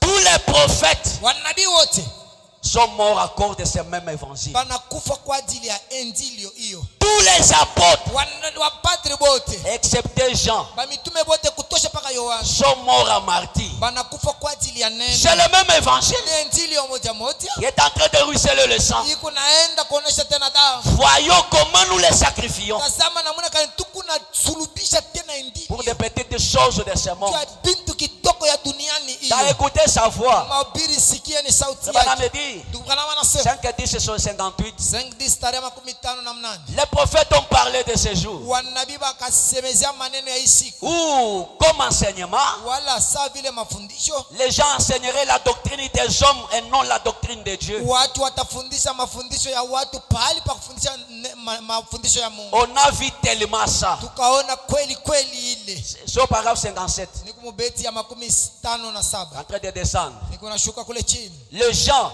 Watu vont enseigner les choses des gens. watafundisha mawazo na bintu ya On a bantu. tellement vu ça. On a tellement vu ça. Nabii asema tunaona vile bantu Et wanafundisha. ça dure depuis si Na longtemps. hiyo ile isha kukawia masiku ya mingi. Qu'aujourd'hui, Leo la parole du Seigneur, neno ya Mungu, c'est quelque chose de rare. neno ya Bwana inakuwa kintu kile kionekana kabisa. Amen. Amina.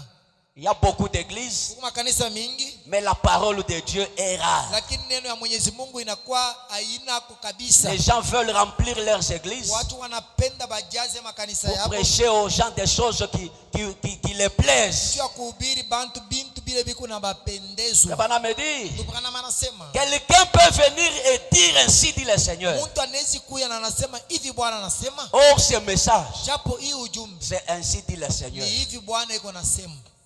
Comment nous le prenons? Namna gani? Parce que c'est Dieu lui-même qui a parlé. Namna gani tunaipokeaka? Njoo ni Mungu peke yake. Or nous avons eu beaucoup d'imitations de ça. Tukapata bantu mingi beko nafuatilisha kile Mungu Satan anafanya. est vraiment à l'œuvre. Shetani eko mkaji. Il y a bien des années, Usha kwa miaka mingi les gens avaient peur de dire ça, bantu balikuwa na boka ya kusema hii. à moins que ça soit vraiment le Seigneur. Ni paka kama haina paka Bwana yeye mwenyewe anaweza kuisema. Allez dans des églises. Mwende kwa makanisa. Ainsi dit le Seigneur. Hivi Bwana. Ainsi dit le Seigneur. Hivi Bwana anasema. Frère Branham me dit, les gens avaient peur de dire ça. Ndugu anasema bantu balikuwa na boka ya kutangaza hivi Bwana iko nasema. Qui est ce Seigneur-là qui peut parler et que la chose n'arrive pas? Bwana kani ule anasema anaweza kusema bitu bila bitimizike kama. Les gens avaient peur. Watu walikuwa na Mais aujourd'hui, lakini leo c'est tout le monde. ni bantu bote hii. Et les gens sacrifient la parole à cause de ces mensonges. Bantu beko nasulubisha neno kwa ajili ya bongo ile Bwana iko nasema. Écoutez, Mshiki, quand nous parlons des mèches, wakati tunasemeza maneno ya mesh dans la prédication, umahubiri, là c'est Victor qui a parlé. pale ni Victor ndio anasema. Mais quand Dieu parle au travers d'un vase, Wakati Mungu anasemeza sasa kupitia namuna ya pili, unaenda kuvula mesh. unabeba mesh wayuvulu. Donc ni kusema se ula alisema ni Victor, huyu anasema pasa jo Mungu. Bwebo wewa havu bayishao ufuambaki mwami bwana nami kinzambi to muyishi pasteur pinje walu kwa kula pinje nzambi ruwa kula mumu ayen secondaire au kinzambi. Est-ce que vous voyez comment les gens comprennent les choses? Bon, mushikia mbele munamuna batu beko nasikia bintu. Même si je prêche, le premier moyen c'est la parole. Mais les gens le comprennent toujours. Anshemema muyisha mubambi na ngoyo mbambilini mushindu wa jambeji nzambi wakwili chisamba njija nzambi kabena nibumva to. Et quand il vient par le moyen secondaire, c'est pour les incrédules. Na kama Mungu anakuya sasa muna ya pili eko nakuya bato kuamini bala bashikia neno hapo. Est-ce que vous me suivez bien? Mnanifuata mzuri? Je répète. Miku narudiria amu. Rehoboth du tabernacle. Rehoboth maskani. Le premier don, c'est la parole. Zawadi ya kwanza hapa petu ni neno. Amen. Amen. Si vous ne vous conformez pas à ce que la parole nous dit, kama maisha yenu haipatana na kile neno iko nasema, tu es un incrédule. Uko mtokuamini. Amen. Attends les moyens secondaires. Hata vile uko mtokuamini, ongoya siku yako batakutea peupe tosha meshi. Voyez? Unaona? Parce que quand on parle ainsi dit le Seigneur, ça doit donner la peur. Et ainsi dit le Seigneur, c'est le message de notre temps. Wakati wanasema hivi Bwana anasema, iko naleta oga na hivi Bwana iko nasema, si ni ujumbe wa wakati yetu. Mais aujourd'hui les gens s'en fichent carrément. Lakini leo hata kama unahubiri te bantu bashituke. C'est quelque chose de rare. Ni kitu kia d'entendre la voix du Seigneur et de trouver une personne qui puisse dire le Seigneur m'a parlé. C'est ce qu'on remarque parmi les gens. C'est ce qu'on remarque. On n'entend pratiquement plus à un moment donné quelqu'un dira le Seigneur m'a parlé.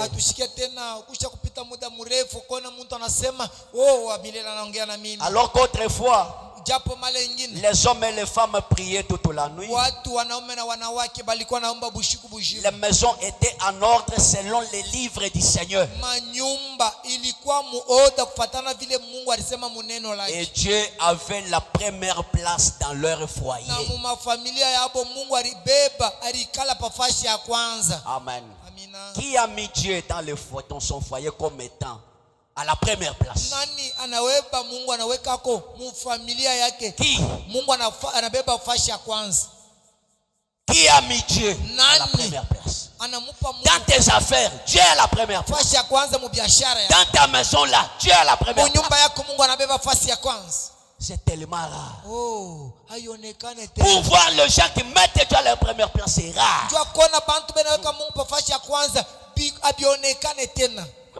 Voyez-vous, nous laissons passer trop de choses avant le Seigneur.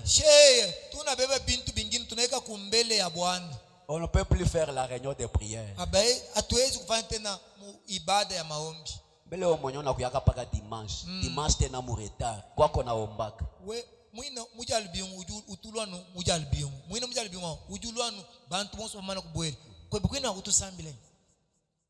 Une vie de rétrograde.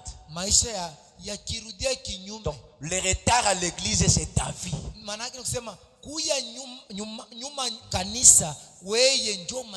Tu es déjà habitué dans cette vie-là et cette vie-là devient ta vie.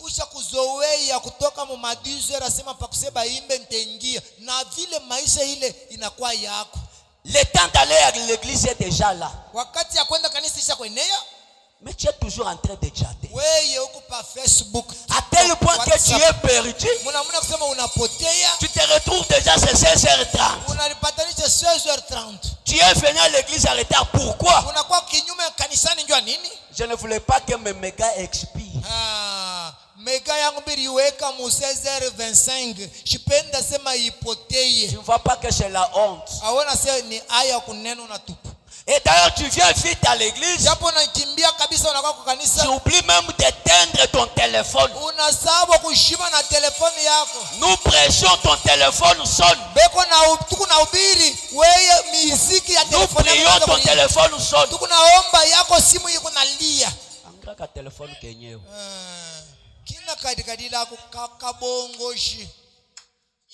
Voyez? Où est la place de Dieu?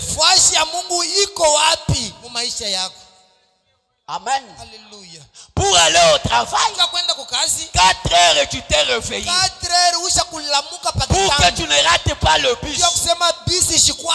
Mais à l'église, Tu te réveilles le dimanche. Utalamuka busubuhi apema muyenga. C'est le moment de commencer à ranger la parcelle. Ni wakati unaanza kulima kutosha tumayani tule tulikuwa Tu peux pembeni même ya aller mpango. consoler quelqu'un. Njoo wakati unaenda kuangalia kubavazi Parce que c'est à l'église. Juni hasi never. Mais le travail c'est à temps. Lakini kazi 5h 4h rushana. Où est la place de Dieu dans ta vie? Fasha Mungu maisha yako iko wapi? Amona sebi na faya.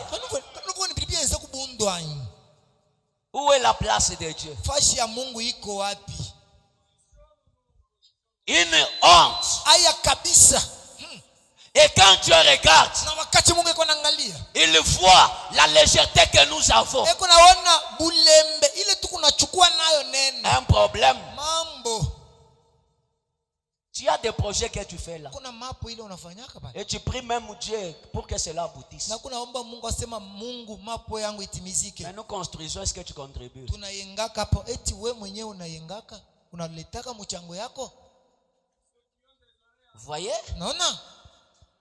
Mais tu es ici pour que Dieu t'aide. Lakini uko hapa ndio sema Mungu akusaidie. Il va t'aider comment? Mungu atakusaidiaje? Où est la place de Dieu? Fasi ya Mungu iko wapi? Mungu yeye ni paka akupe mpumuzi, akupe nguvu. Akufe juu ya kusutenir Mungu we hapana. We, nzambi. Unakalamukia Mungu. We pa nzambi uri we ulomo yani. Nzambi akweshe moyo wa moyo, akweshe kajendela ndela, mukashe bakumvuila, byonso wapi. Pinje wewe witwenzela nzambi mbingani. Kuko bengine ba frère, aussi longtemps utashikiaka Mungu, bibi na sita kushikiaka. Wewe frère, mtu wako yumvuila nzambi, umbishe mujisambili. Ki mtu ambira mukashe ben sukula pantalon kayusukule hendo to, wenze de l'estage. Oh, la parole dit la femme doit être soumise, toi tu es soumis.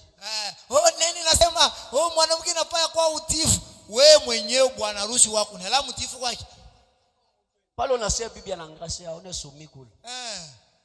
Haji wewe watu wanwamba ushikisha. Amenikia. Mujizambile mwene mutu katuna chumvo jija katute kijia nzamu chenze jitu. Où est la place de Dieu? Fashi ya Mungu iko wapi pa ile yote? Vous avez donné quoi à Dieu ce matin? Tu mupumzike hivi mnapumzika. Mupa nini? Chinu jibaisha kunzambi mudindemu mchinganyi bwanenu kuikale ni moyo. Mais ola kubeba maisha yako itoea Mungu.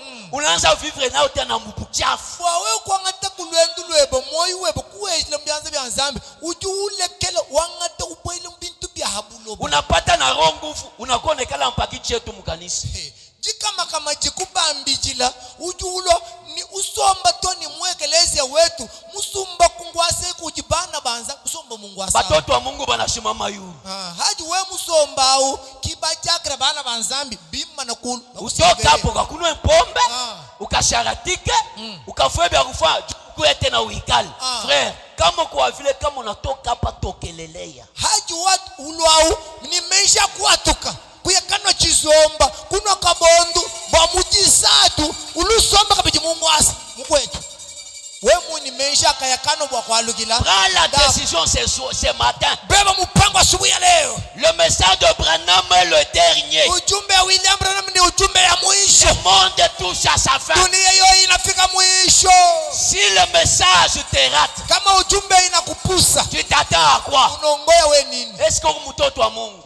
Ujumwana wa Pose-toi la question. Ujela kulolu kongwa. Unaacha bya kufanya. Ujumulekele bya kwenzi. Unakuwa na ikala hapo. Ujumule kusoma. Itakuwa wakati utafuta tantumbago yako sasa yone kala hapo. Taa utafuta pombe yako na kuona ikala hapo. Taa utafuta makuta yako kwenda na kusharatiko onekala hapo. Unapitisha taa yako bure. Tu passes ton temps pour rien. Voyez? Unaona? Nous ne venons pas pour jouer. Hatukuwaka kanisani ndio kucheza. Nous allons répandre nos âmes à Dieu. Tunakuwa kutowea manafsi yetu Mungu. Et Dieu doit avoir la première place. Mungu anafadhila bebe fasi ya kwanza. Le temps de faire l'aventure est déjà passé. Wakati ya kufanya mizana michezo ishapita. Les gens de cet âge Bantu ba ikizazi ont été tués à cause de ce message. ya ineno. On leur a ravi tout à cause de ce message. Bakabanyanganya byote banaichikia kwa ajili ya ujumbe. C'est le même esprit que tu prétends avoir qui était en eux. Ni roho moja ile wewe unaweza kuwa nayo ile ilikuwa ndani yao. Tu es spécial par rapport à eux. Uko upekee kubashindia bo. Toi tu es comment? Wewe ukuje. Pourquoi la parole ne peut pas avoir la place dans ta vie? Namna kani roho neno haiwezi kubeba fasi mu roho yako. Tu veux qu'on la prêche comment? Unataka bayubiri je? Mettons-nous debout. Tushimameni wima. Cela doit remuer nos âmes. ile inafadhili itenkeshe nafsi yetu. Ne venons pas pour jouer. Achukuake kwa ajili ya kufanya mchezo. Dieu a besoin de vous. Mungu eko faida na mweye. Il veut que vous soyez transformés. Mungu anapenda mubadirikwe. C'est Dieu-là Ule Mungu ule fait que vous soyez réellement ses enfants. eko napenda sema kweli mko batoto yake. Il compte sur vous. Yeye eko na sabia yulu yenu. Mon frère, ma soeur, Oh ndugu dada, est-ce que tu peux être comme ces martyrs de cet âge unaweza kuwa saa aba balikufa kwa ajili ya neno ya bai kizazi. qui ont tout donné, Banatoa vyote. tout, Vyote. même leur vie, Hata maisha yabo. tout. Vyote banatoa.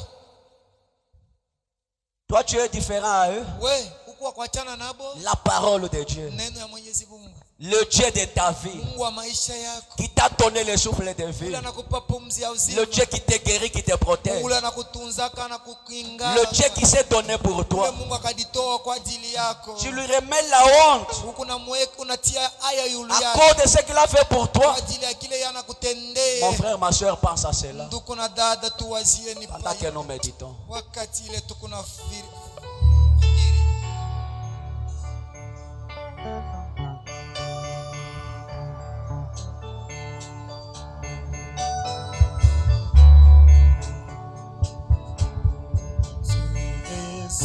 Décidé à suivre Jésus. Oh, je suis décidé à suivre Jésus. Ah, je suis décidé à suivre Jésus. Oh, sans jamais,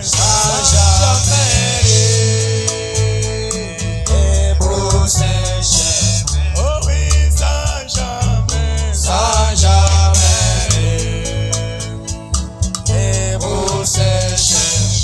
oh oui, la croix n'est pas, oui, devant moi, les la croix n'est pas devant moi, oh, la croix n'est pas, oh, devant moi, le monde est, oh oui, sans jamais, oui, Seigneur, débrousser chemin, oh oui, sans jamais, débrousser. Allons tous dans la prière. Sisi sote maombi. Oui, mon frère, ma soeur, Sio ndugu na dada. nous accordons beaucoup d'importance à des choses qui ne sont même